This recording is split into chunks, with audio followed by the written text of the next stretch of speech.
Etta James Biography. 1938 to 2012. Etta James is a Grammy Award-winning singer known for hit songs like I'd Rather Go Blind and At Last. Who is Etta James? Etta James was a gospel prodigy. In 1954, she moved to Los Angeles to record the Wallflower. Her career had begun to soar by 1960, due in no small part to songs like I'd Rather Go Blind and At Last.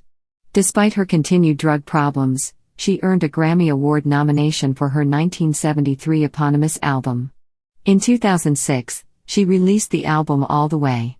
James died in Riverside, California, on January 20, 2012, and continues to be considered one of the most dynamic singers in music. Early life. James was born Jamesetta Hawkins on January 25, 1938, in Los Angeles, California, to a 14-year-old mother, Dorothy Hawkins, who encouraged her daughter's singing career. James would later say, "My mother always told me, even if a song has been done 1,000 times, you can still bring something of your own to it. I'd like to think I did that." James never knew her father. By the age of 5, James was known as a gospel prodigy, gaining fame by singing in her church choir and on the radio. At age 12, she moved north to San Francisco, where she formed a trio and was soon working for bandleader Johnny Otis. 4 years later, in 1954, she moved to Los Angeles to record The Wallflower, a tamer title for the then risque Roll With Me Henry, with the Otis Band. It was that year that the young singer became Etta James, a shortened version of her first name, and her vocal group was dubbed the Peaches, also Etta's nickname. Soon after, James launched her solo career with such hits as Good Rockin' Daddy in 1955. Mid-career.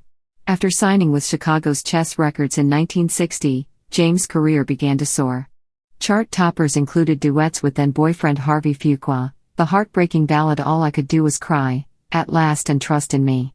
But James' talents weren't reserved for powerful ballads. She knew how to rock a house, and did so with such gospel-charged tunes as Something's Got a Hold on Me in 1962, In the Basement in 1966 and I'd Rather Go Blind in 1968. James continued to work with Chess throughout the 1960s and early 70s.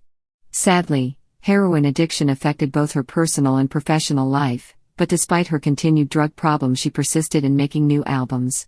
In 1967, James recorded with the Muscle Shoals House Band in the famed studios, and the collaboration resulted in the triumphant Tell Mama album. James' work gained positive attention from critics as well as fans, and her 1973 album Etta James earned a Grammy nomination, in part for its creative combination of rock and funk sounds. After completing her contract with Chess in 1977, James signed on with Warner Brothers Records. A renewed public profile followed her appearance at the opening ceremony of the Los Angeles Olympics in 1984.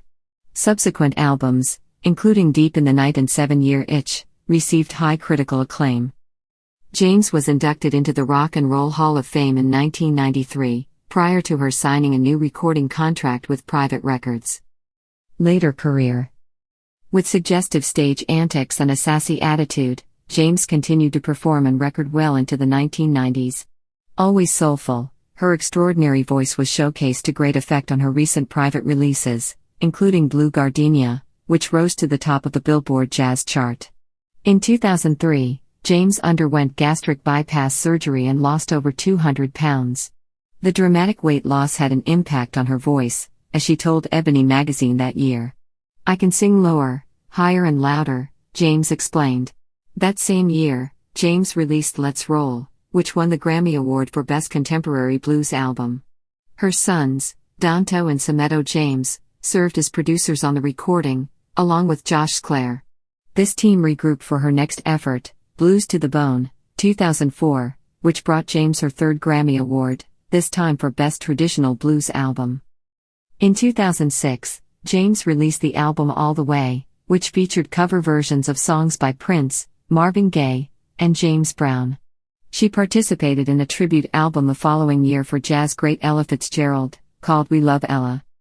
Controversy with Beyoncé. The story of the early days of Chess Records was brought to the big screen as Cadillac Records in 2008, with singer Beyoncé Knowles playing James in the film. Knowles also recorded her own version of James' signature song, At Last, for the soundtrack.